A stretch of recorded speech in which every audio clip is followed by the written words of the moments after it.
présenter un projet qu'on a monté au collège Jeanne d'Albret de Pau, où sur une classe qu'on a appelée classe innovante 64, avec toute la polémique qu'il peut y avoir sur l'innovation, bien évidemment.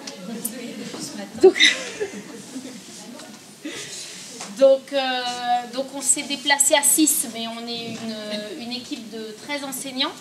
Donc je vais vous présenter les différents enseignants. Donc je suis Aurélie Chabrol, professeure de SVT et coordinatrice de cette classe. Evelyne Bourdelat, qui est professeure de mathématiques et coordinatrice de la classe. Stéphanie Lespard, professeure d'anglais et voilà. Caroline Molena, professeure de PS. Christophe Rouche, professeur d'histoire et géographie, et Martine Gilles, qui est notre professeure documentaliste et aussi coordinatrice de la classe. Donc on vous a prévu une petite présentation en 6 points. On va essayer de garder un petit peu de temps pour que vous puissiez poser des questions.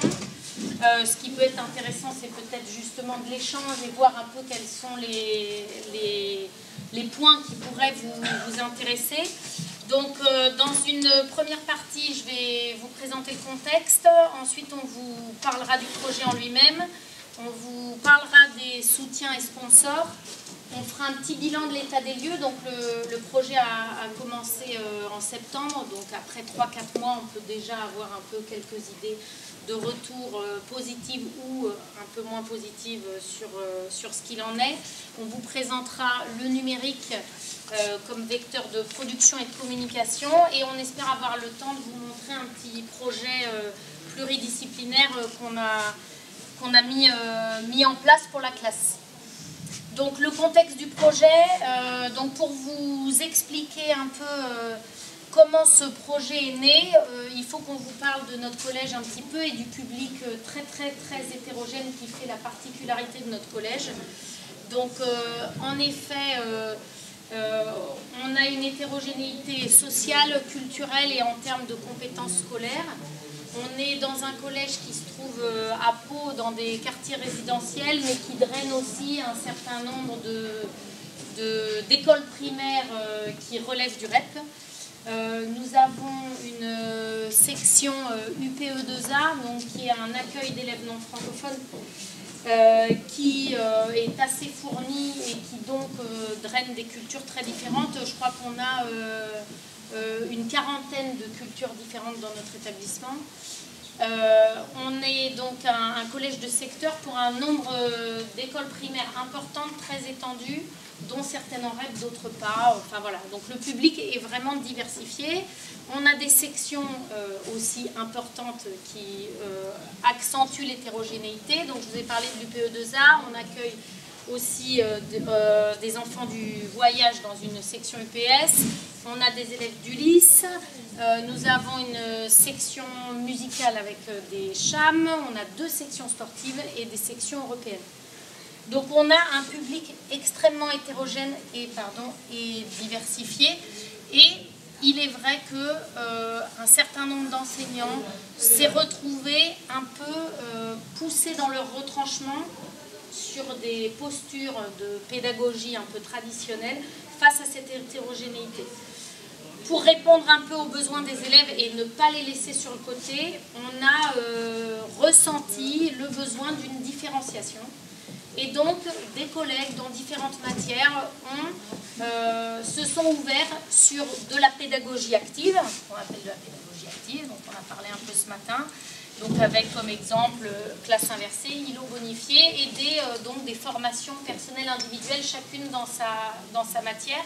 Et chacun a fait un peu son chemin pour essayer de trouver une réponse à cette hétérogénéité-là. Et puis est venue l'idée de s'associer et de former une équipe qui serait dans cette dynamique de pédagogie active, donc dans l'ensemble des disciplines, pour suivre une classe. On a pensé à l'outil numérique comme support de ce projet pour essayer de répondre donc en termes de différenciation aux besoins de nos élèves. Voilà, ça vous donne un peu le contexte. Donc c'est un projet qui correspond à notre établissement et qui est une réponse un peu à un besoin du public un peu particulier de notre collège. Donc, je vais laisser la parole à... Ouais, je vais laisser, si tu veux, la parole à donc, Stéphanie et Evelyne qui vont donc vous présenter le projet en lui-même. Je vais essayer de ne pas trop me répéter. Donc, comme vous l'a dit ma collègue, le cœur de notre projet est situé autour de la pédagogie active. Depuis ce matin, donc, est devenu pour nous tous un sujet à matière de réflexion et de discussion. Pour nous, ça veut dire quoi? Ça veut dire une équipe dans son ensemble, donc 13 enseignants, armés de la même volonté de travailler ensemble dans l'optique de ne laisser aucun enfant sur le bas-côté, quelles que soient ses compétences et ses difficultés.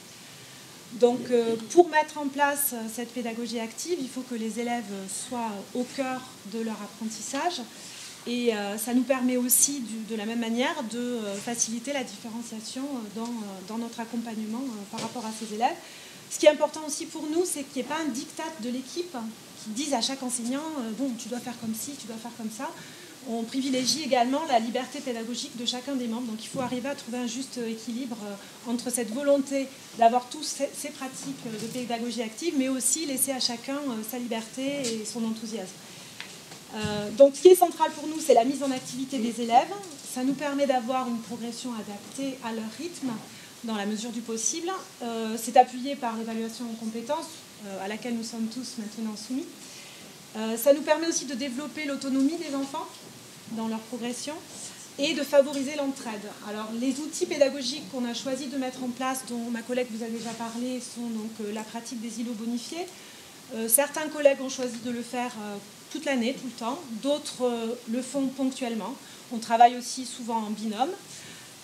Certains collègues pratiquent aussi la classe inversée, qui elle aussi est polémique, et chacun s'adapte à sa propre définition de cette méthode-là. Nous travaillons également en projet interdisciplinaire, donc j'espère que nous pourrons vous présenter un exemple tout à l'heure, ce qui veut dire qu'on est tous centrés autour d'une thématique et chacun, en fonction de sa discipline et de ses méthodes de travail, va interagir avec ses collègues dans l'objectif de faire progresser les élèves. Alors, en ce qui concerne les outils numériques. Alors, pour les outils, on a d'abord une salle dédiée entièrement à notre projet, c'est-à-dire que les élèves, pour la majorité des cours qui ne demandent pas une salle spécifique, restent dans la même salle. C'est quelque chose qu'on avait demandé en fin d'année dernière pour pouvoir profiter d'un aménagement spécifique qui nous permette le travail de groupe. Donc, on a notamment des tables rondes, des tables qui sont positionnées pour permettre du travail par 4 ou par 2 avec une souplesse selon ce qu'on a prévu de faire avec cette classe. Donc, les élèves restent pour la majorité des disciplines dans cette classe. Avec également, ils ont un peu commencé à prendre à leur compte la décoration de la salle et l'aménagement, on est encore en train de le poursuivre avec la possibilité d'acheter du nouveau mobilier. On a également 15 tablettes iPad, dont Caroline Molena vous parlera en ce qui concerne le financement, comment on les a obtenues. Donc ces tablettes qui sont dédiées à la classe de 4e, dont on a accès quand on a prévu de les faire travailler. Donc ce n'est pas un travail sur tablette qu'on a prévu à chaque heure de classe, mais un recours majoritaire, que ce soit comme moyen d'accéder à des ressources qu'on a prévues pour eux, ou d'utiliser les applications diverses et variées pour permettre des productions.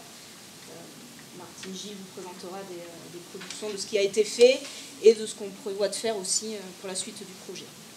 On a également un accès facilité au CDI, puisque Madame Gilles, documentaliste, est une bonne ressource pour nos élèves pour leur permettre de terminer le travail sous format ordinateur quand ils n'ont pas pu le finir, avec une ouverture facilitée pour ces élèves-là. Ce qui nous permet aussi d'accentuer ce travail sur la différenciation, parce qu'il y a toujours des élèves qui sont plus lents, qui n'ont pas terminé. Ils savent qu'il y a la porte du CDI qui est toujours ouverte sur leurs heures de disponibilité pour pouvoir terminer un programme, une programmation ou autre.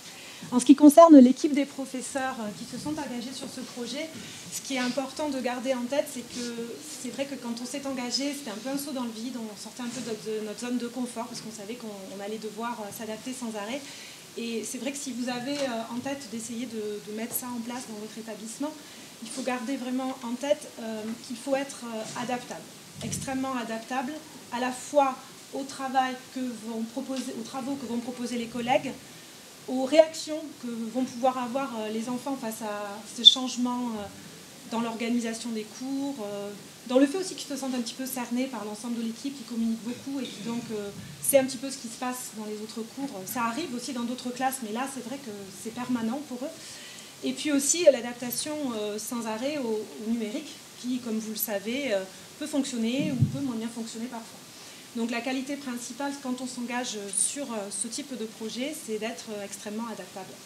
Et d'être capable aussi de prendre du recul par rapport à ce que l'on fait, d'être capable d'entendre ce que les collègues évaluent de votre travail, parce qu'on travaille aussi souvent en co-enseignement, et donc le retour régulier des collègues au regard critique évidemment, mais c'est positif, sur nos pratiques, sur nos défauts, sur aussi peut-être nos points forts, c'est aussi au cœur de notre projet. Essayer de se remettre en cause à chaque fois qu'on voit, tiens, ça n'a pas marché, oui, j'étais là, c'est certainement à cause de ceci, cela. Et donc, essayer de rebondir là-dessus et puis de modifier et de bonifier à l'avenir. C'est bon, j'ai rien oublié. Alors, un point important de notre projet, c'est qu'on a voulu associer les parents pour en faire des partenaires et avoir une relation un petit peu privilégiée avec eux. Donc on a décidé d'organiser ce qu'on a appelé 4 cafés par an. C'est un format de moment de convivialité avec un petit accueil informel pour échanger un peu avec chacun, suivi après d'un point, donc selon le bilan où on est dans l'évolution du projet, pour leur présenter, alors en début d'année, on a le premier café par an, on a souhaité leur présenter le projet, comment on allait travailler avec leurs enfants, et puis permettre un moment d'échange, parce qu'il y avait pas mal de questionnements, des interrogations aussi, et des fois même quelques... donc on a pu échanger comme ça à ce moment-là, et cette relation privilégiée, on la maintient toute l'année. Donc là on a fait un deuxième café par an à l'issue du premier trimestre, pour leur remettre les bulletins et profiter de ce moment pour échanger avec eux. Donc on a fait un temps un petit peu général où on a présenté ce qui avait été fait, où en étaient leurs enfants en termes de résultats, de réussite et de points d'amélioration. Et puis un petit moment où on a échangé individuellement avec eux sur leur enfant. Donc cette relation, pour nous, c'est vraiment un aspect positif puisque les retours qu'on a sont globalement assez satisfaisants. Et les parents, on sera assez disponibles si on a besoin d'échanger, d'appeler, de faire un point, de recadrer, d'expliquer s'il y a besoin par rapport à ce qu'on est en train de faire avec cette classe. Par rapport à l'équipe des enseignants, j'ai oublié de revenir sur le choix d'avoir 3 personnes ressources, 3 personnes coordinatrices. On pensait qu'une seule personne, prof principale, responsable de la classe, c'était trop lourd à gérer. Donc c'est pour ça qu'il y a Madame Gilles, notre professeure documentaliste, qui est responsable de plutôt la partie numérique. Madame Jolie Chevron, qui est responsable de la communication, parce qu'il y a beaucoup de courriers à faire, que ce soit au sein de l'équipe, par rapport à la direction envers les familles, et Madame Bourdelat, qui est professeure principale. Et c'est vrai que c'est beaucoup de temps, de concertation, soit l'équipe des coordos ou avec toute l'équipe enseignante. En fait, on est tout le temps en train de se voir, on est tout le temps en train de parler de cette classe. Alors, les soutiens. Alors avant de parler de pédagogie directement, moi je vais vous parler des soutiens et sponsors sans qui le projet aurait pu avoir lieu. Donc je vais vous parler évidemment de notre collège qui a un soutien, avec un soutien actif du chef d'établissement qui a mis des moyens importants dans ce projet, notamment avec le financement de la salle dédiée, les tables rondes, et qui, grâce à lui, a mis aussi à disposition une salle sécurisée pour stocker nos tablettes. Le collège assure aussi l'entretien du matériel et le conseil général nous a mis quelqu'un à disposition pour assurer la sécurisation des accès au niveau informatique. Au niveau donc des sponsors, notre plus grand financement vient de la Fondation de France. La Fondation de France nous a permis d'obtenir 15 tablettes, 15 iPads, une valise de stockage et de charge et une borne Wi-Fi, une Apple TV. C'est un dossier que nous avons déposé en janvier l'année dernière.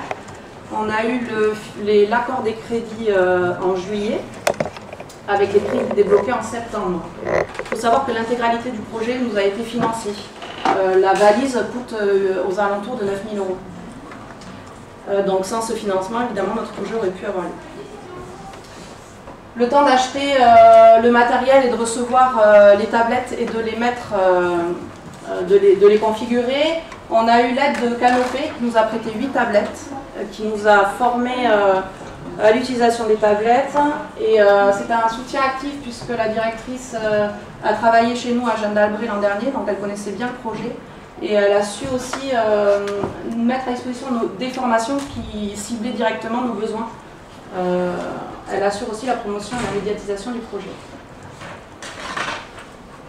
Notre dernier soutien, c'est la CARDI, donc avec M. Mourier qui est là, ici présent. Nous avons également de la même manière déposé un dossier que nous avons, qui a été accepté. La CARDI va être très importante dans l'évaluation de notre projet. C'est quelque chose que l'on souhaite vraiment faire tous, l'évaluation, le bilan, pour pouvoir réajuster nos pratiques et s'adapter au mieux, notamment pour la rentrée prochaine, puisque c'est un projet pour 2 ans, et pour qu'on puisse l'aborder beaucoup plus sereinement. Voilà pour l'organisation matérielle du projet. Je vais maintenant passer la parole à Christophe, qui va vous en dire un peu plus. Voilà, donc après 5 mois de projet, on peut faire un premier bilan. Le premier bilan, c'est que tous les élèves, globalement, à divers moments, pas tous en même temps évidemment, sont associés. Je vous avais dit, on vous a dit qu'il y avait des élèves ULIS, des élèves en difficulté, donc ça fonctionne, le numérique ça les aide. Le questionnement, vous l'avez compris, est permanent, on réajuste systématiquement. Le point positif, c'est ce souci de faire de la différenciation. Donc on a contourné un peu, on fait surtout de l'îlot bonifié. Et ça a bien marché. Donc dans la salle dédiée, français, maths, histoire et langue, ils sont de la îlot bonifié. Donc ça, on a constaté qu'ils jouaient le jeu, globalement. Mais là encore, il faut toujours adapter. Donc il y a des collègues qui ont un peu arrêté parce que là, ils sont très nombreux, ils sont 30. Donc ça ne fonctionne pas non plus toujours tout le temps et on n'est pas resté non plus tout le temps. Il faut s'adapter. C'est 15 tablettes, 30 divisé par 2, voilà. On s'est rapidement, dès novembre, on s'est demandé si c'était efficace. Est-ce qu'on pouvait évaluer si c'était évaluable, le progrès, la valeur ajoutée, le niveau des tablettes. Là, c'est compliqué. C'est compliqué. Pour ma part, moi, je suis en histoire, je connais 13 élèves que j'avais en 5e l'an dernier. Et sur ces 13 élèves, c'était difficile de voir. J'en avais 2 très faibles qui étaient en progrès, 2 très bons qui étaient moins bons que l'an dernier. Individuellement, je ne pouvais pas. Mais lors des conseils de classe du premier trimestre, le principal a pu faire une évaluation. En fait, on a la même moyenne de classe sur toutes les 4e. Voilà. Donc, ce qui veut dire que, et pourtant, dans cette classe, on a quand même un gros lot d'élèves en difficulté. Plus que dans les autres classes. Voilà, plus que dans les autres classes. Donc, ils s'en tirent, ils ont la même moyenne, avec peut-être 3-4 élèves plus faibles. Bien. Donc, le questionnement est permanent, on a des réunions fréquentes, on se réunit fréquemment, entre midi et 2, bon, c'est toujours sympa, mais c'est assez exigeant en fait, c'est assez exigeant, si vous pouvez tenter ceci. Alors, les points faibles, ça a été dans le choix des élèves, parce que c'est nous qui avons composé la classe l'an dernier, sans rien demander. Voilà. On les a mis dans la classe innovante, alors ils se posaient des questions, les gamins, pourquoi moi, etc. Il a fallu expliquer. Ils ne sont pas toujours contents d'être toujours dans la même salle, de ne pas être traités comme les autres. Vous avez plus, regardez, c'est bien. Non, mais bon, voilà. Il y a un comportement, parfois, on ne pensait pas qu'ils le prendraient comme ça. Mais bon, voilà. Bon, après, nous, on a beaucoup d'attentes et souvent on est déçus par leur attitude, leur prestation. Et la grosse difficulté, le point faible, si vous voulez lancer dans l'expérience, c'est la logistique des tablettes, qui est assez compliquée. Plusieurs raisons, parce que donc, on a la valise sécurisée. Enfin, la logistique, si vous vous lancez là-dedans, d'abord on a eu les tablettes qu'à la rentrée de novembre, c'est bien ça, décembre, début décembre. Et encore, elles n'étaient pas opérationnelles. Entre-temps, on a eu la KMOP qui nous en a prêté 8, mais 8 c'était compliqué pour 8 pour 30, donc il fallait qu'on aille en salle info, etc. Donc on n'a pas pu se lancer complètement dans le projet tout de suite. Et quand bien même on a eu les tablettes, ben, le temps d'installer les applis, et surtout de faire une mise à jour, c'est très complexe. Parce qu'en fait, il faut le faire, donc on le fait au CDI. Non, enfin, on le fait dans la salle. Oui, dans la salle, mais bon, il faut que. On s'est aperçu que le réseau, ça consomme énormément ça rame, quoi. Et on a beaucoup de mal à mettre à jour les tablettes.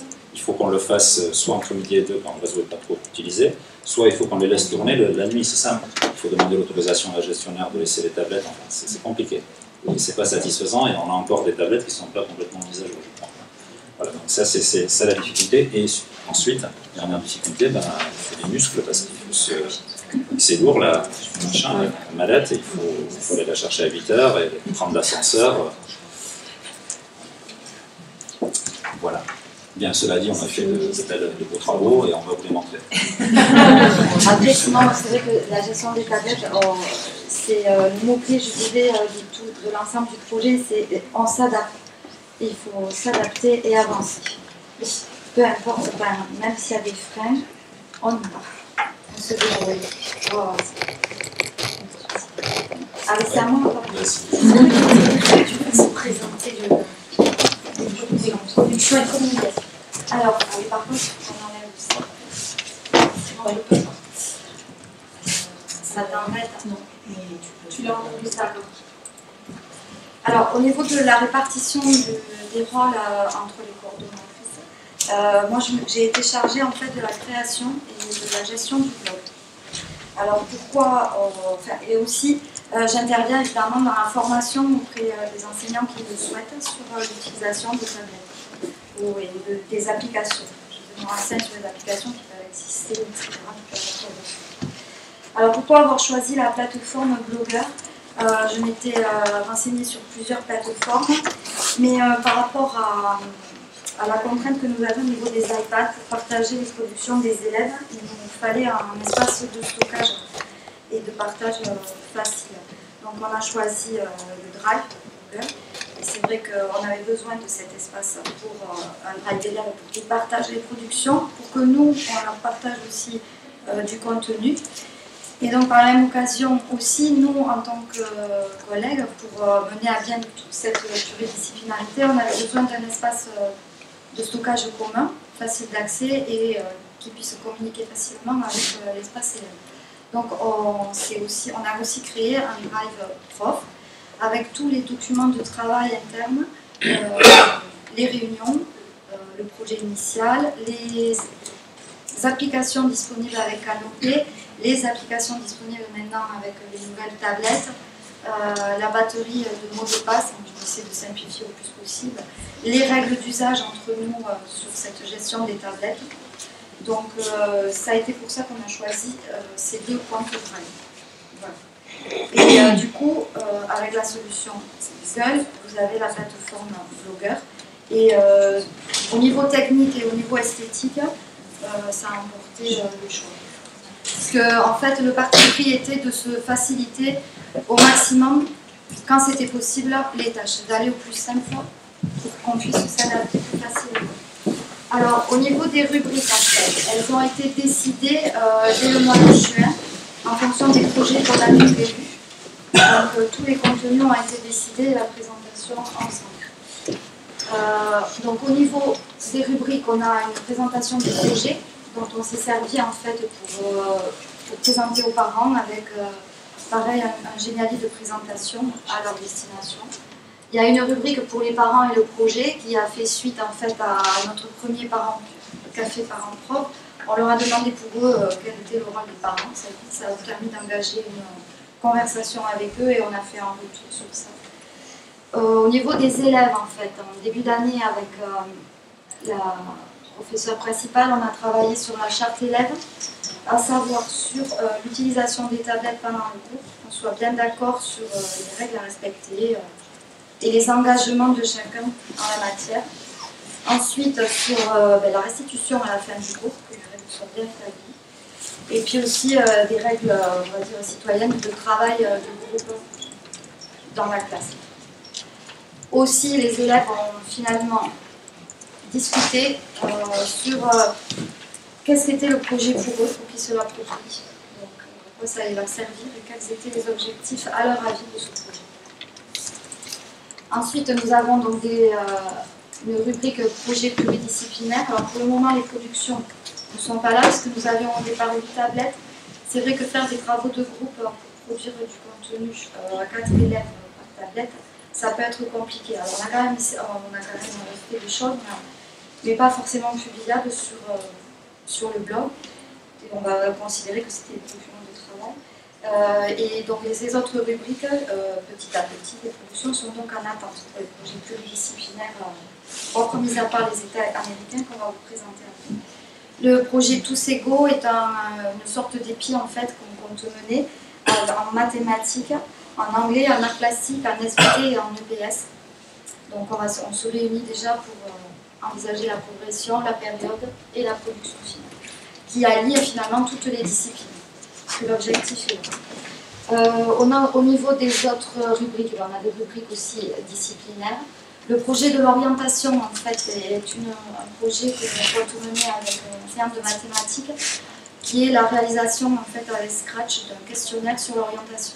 C'est vrai que la classe de 4e est aussi une classe un peu charnière aussi par rapport à l'orientation. Donc, on compte leur faire réaliser un quiz qui pourrait être à destination, en fait, de tous les élèves du collège, pour se poser des questions sur l'orientation. C'est une façon d'ancrer dans la matière. Évidemment, nous avons fait des liens vers nos partenaires. On n'a pas oublié. Au niveau des blocs, en fait, on a choisi recherche et aussi contact, le formulaire contact. On aurait pu rajouter aussi d'autres blocs commentaires, enfin CH et riche. Tout cela, bien sûr, est modelable après, parce qu'on peut tout modifier.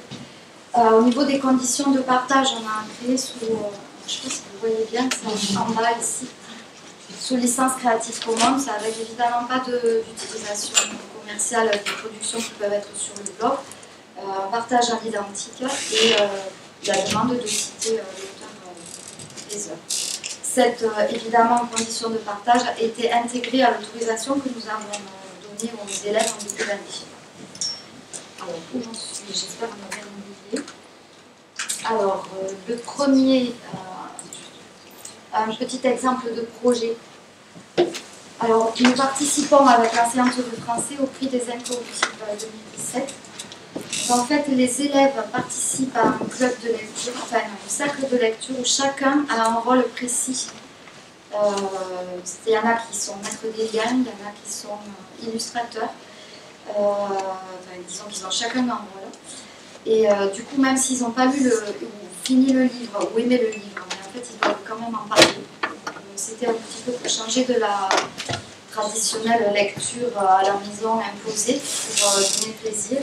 Et ensuite, moi, je les récupère au CDI pour faire en fait une vidéo sur le logiciel Photoon, qui n'est pas accessible par tablette, mais qui nous permet en fait une très grande liberté dans le choix des polices de caractère, des images, des transitions. On les fait beaucoup travailler avec Adobe Spark, mais Adobe Spark, on est très limité dans le format, la mise en page. Donc là, en fait, ils sont très libres. Ce qui est bien, et peut-être parfois, en fait, peut mettre l'élève en situation, il va être un petit peu bloqué, mais au final, s'il arrive à dépasser ça, et il y arrive, le travail qu'il réalise, je le valorise énormément. Et c'est vrai que c'est aussi l'esprit du projet, c'est au-delà des compétences techniques à apprendre, en fait, à acquérir, c'est avoir un résultat visuel très vite de la qualité de son travail. Et ça les motive et ça les valorise. Un petit exemple, je ne sais pas, on hésitait, mais je vais voir. Donc en fait, quand ils sont sur ces cercles de lecture, on bénéficie d'un travail avec plusieurs enseignants, puisque moi je prends un groupe de 8 élèves que chacun produise, et 2 autres groupes sont un atelier où en histoire français, disons qu'il y a multiples tâches. La classe est répartie en 3 groupes pour pouvoir travailler sur ces compétences. Voilà, je m'arrête là. Si jamais après vous voulez en voir d'autres, on verra. Alors après, au niveau du drive élève, je vais vous montrer en fait un padlet par discipline. On a des consignes et là, en fait, à partir de ces padlets, Il y a à la fois le plan de la séquence, les compétences qui sont travaillées, les consignes qui peuvent être données aux élèves. Donc en fait, ils ont pris vraiment l'habitude de s'appuyer sur ces outils. Et on peut aussi mettre après les productions. Je ne sais pas si au niveau du temps c'est bon. C'est très bien. On pourra peut-être vous montrer des productions ultérieurement. Donc je laisse la parole à Stéphanie et à Evelyne. Pour un exemple de vue particulier, je vais le remettre. Le projet pluridisciplinaire.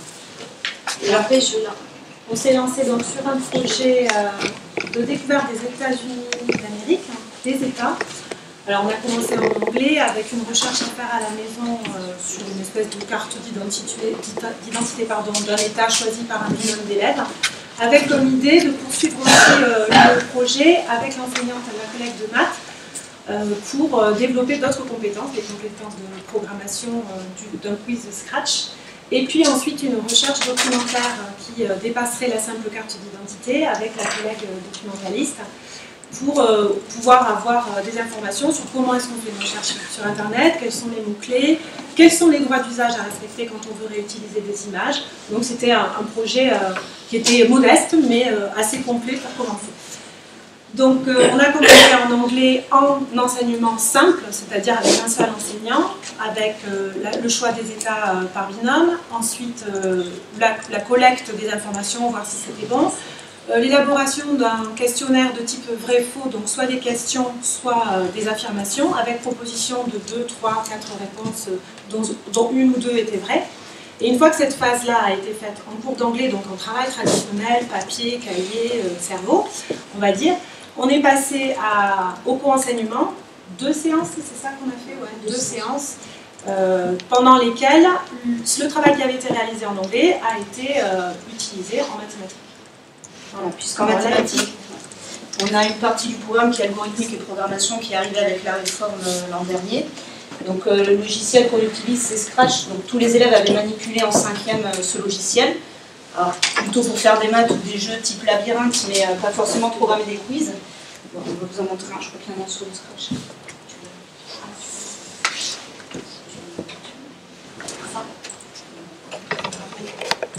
Donc ils étaient par groupe de 2 et ils étaient en autonomie complète pour créer leur programmation, pour valider le travail qui avait été fait en anglais. Donc les compétences mathématiques évaluées là sont tout à fait ce qu'on a nous dans nos programmes. Et donc ils étaient 2, ils étaient avec leur tablette, ils essayaient. L'avantage du logiciel, c'est que vraiment, voilà, on va voir si Martine est forte en état des États-Unis. Non, mais je crois que c'est ça. Ouais, non, voilà, et bon, l'avantage avec ça, c'est qu'ils pouvaient se tester, se corriger, réessayer si ça ne marchait pas, et après on était 2 dans la classe pour les aider. Le travail a été fini en séance ordi, puisqu'on a vu sur les tablettes, la version Scratch n'existe pas, donc c'était pas Yankee sur les iPads. Bon, l'interface est exactement la même, sauf que la finition est quand même plus sympa sur le logiciel Scratch. On vous parlait d'adaptation tout à l'heure, voilà, c'est un exemple d'adaptation. Voilà, c'est vrai que ces outils permettent vraiment la différenciation, puisqu'ils ont tous à minima rempli les contraintes qui étaient de poser les questions, donc 3 questions pour les groupes qui n'ont pas eu le temps d'aboutir. Et puis ceux qui avaient terminé, voilà, on a un binôme qui était bien avancé, qui a créé une variable score, qui ont fait des arrière-plans, qui ont fait bouger des bulletins. Enfin là derrière, il y a du gros boulot qui a été fait sur 2 heures, on a passé 2 heures dessus. Voilà, donc après vous allez poursuivre, hein, c'est ça avec mais on a fini. Hein. Donc on a poursuivi, une fois que le quiz Scratch a été réalisé, on a poursuivi le travail sur un petit peu plus de recherche. J'ai rajouté 3 thématiques de recherche sur les états, toujours des choses assez simples. Hein. Donc là je faisais concurrence à mon collègue d'histoire géo, puisqu'on a travaillé sur une recherche sur le relief, le climat, et puis des endroits où des personnages célèbres associés aux états. Alors c'est vrai que quand on a le Nebraska, c'est pas évident de trouver un personnage célèbre, ni même un lieu célèbre. Donc voilà, les élèves se sont retrouvés parfois confrontés à cette espèce d'imaginaire qu'on a face aux États-Unis, c'était un petit peu un mur, donc ça fait partie du truc. Donc là, l'objectif était de faire la présentation, donc à partir d'Adobe Spark, puisqu'il avait déjà utilisé en histoire géo. Donc ils avaient déjà eu une première mise en bouche, et là, j'ai demandé à ma collègue d'intervenir pour qu'elle m'aide à les former, enfin qu'elle les forme, en fait, c'est surtout toi qui l'a fait. Comment est-ce qu'on fait pour savoir si on a droit ou pas d'utiliser une image qu'on trouve sur Internet, parce que ça, les ados, ils font l'impasse. Donc voilà, tu veux en parler? En fait, c'est les choses habituelles, le parcours habituel. Après, c'est vrai que le message sur les droits d'usage est quand même un complexe à faire passer, parce qu'on a quand même, je pense, beaucoup de personnes, pas forcément que les élèves, considèrent que tout ce qui est sur le web, comme c'est accessible, c'est possible de l'utiliser. Or, effectivement, non. Le droit d'auteur, la propriété intellectuelle, elle existe aussi sur tous les sites internet.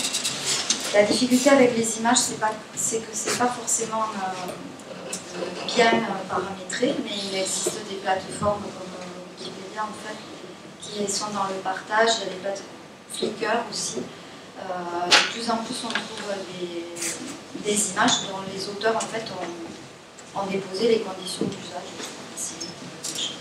Là, ils ont utilisé un site que j'utilise assez souvent, Photo for Class, parce que ça permet d'avoir les attributions sont directement intégrées à l'image. Parce que celles qui sont complètement dans le domaine public, c'est-à-dire partage sans condition, sont quand même assez rares, ou alors ne vont pas le faire. Donc en fait, on essaie de faire un mix entre toutes ces exigences. Et au niveau d'Adobe Spark, en fait, c'est vrai que plus ils l'utilisent, plus ils maîtrisent finalement les temps de passage des diapos, puisque le format de base, c'est 2 secondes, donc il faut bien penser selon son texte, et rallonger la durée de sa diapo. Et forcément, là, bien nommer la vidéo aussi.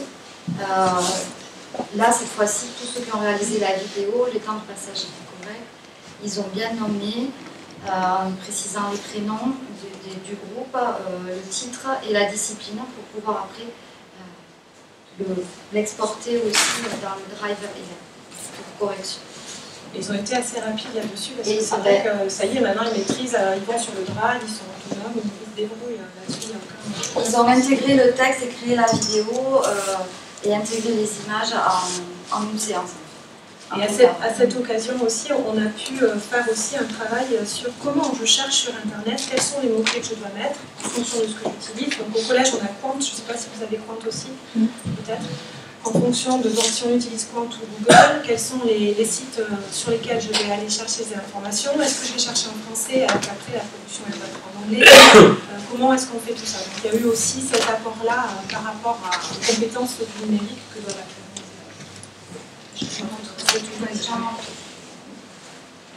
Quand tout sur ça, on en est à 3 séances. Évidemment, on leur avait dit quel diaporama. C'est comme s'ils faisaient un diaporama de présentation. Le but, c'est on ne donne pas le contenu de l'information. À l'oral, après aussi, ils vont devoir le présenter. Et c'est un support de présentation. Et Adobe Spark est très facile d'utilisation.